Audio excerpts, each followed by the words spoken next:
Hi, I'm Jay Inslee, and thanks for this opportunity to say hello and the honor of your consideration for your big decision about trying to keep our country moving forward. And I really do believe that is the choice for our country right now. We've had a very difficult couple of years in this country with people with huge anxiety about our economy and jobs. And now I believe it's a choice of whether we're going to really get this country moving forward or we're going to go backwards. First off, I've been committed to the creation of new jobs in Washington State. In our stimulus bill, I was successful in growing new clean energy jobs. You know, we have a tremendous technological base and manufacturing base in Washington State. And I was very pleased that it was my amendment this year that passed the U.S. House of Representatives that insists that the Department of Defense treat Boeing workers fairly and not allow Airbus in Europe to take our jobs with these illegal subsidies. Now, that stimulus bill also kept teachers in the classroom and police officers on the beat. And we have to realize our economy took a big hit when Wall Street collapsed because in part it was deregulated. That's one of the reasons, frankly, I voted against the bank bailout. $70 billion of taxpayer money for a bank bailout, and I voted against that. I didn't think it was right, I didn't think it was well planned, and I didn't think it was fair. We had to stick up for working families. Now it's time to turn to another national challenge, and that's the national deficit. And this is something we have to pay attention to.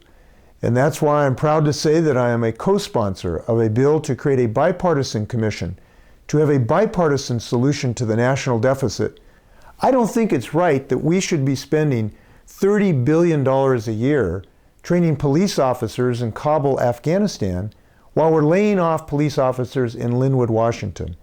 That's why I have voted to end these wars, to bring those soldiers home who are doing a spectacularly heroic duty, and start putting our billions of dollars where they really are needed, which is in our police departments and our schools. You know, we took a big step forward recently for America. This great country now has a protection it didn't have before.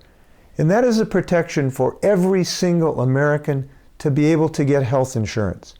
You know, before we passed health care, insurance companies, if you had diabetes, could say no insurance for you. If you had cancer, they could say no insurance for you. We now have a protection so that every single American, even if they have a pre-existing condition, can purchase health insurance. You know, my mother suffered for years with the complications of diabetes. I know what it is to have a pre-existing condition, and I will fight those folks, including the people who try to take this seat away from us here in the 1st District, who are trying to strip Americans of this protection to be able to get insurance if you have a pre-existing condition. Now, there are folks who want to go backwards in this country.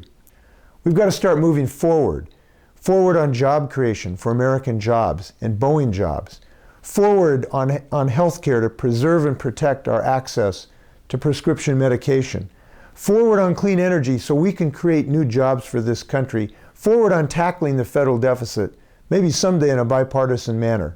If we keep going forward, we've got brighter days ahead. America deserves it.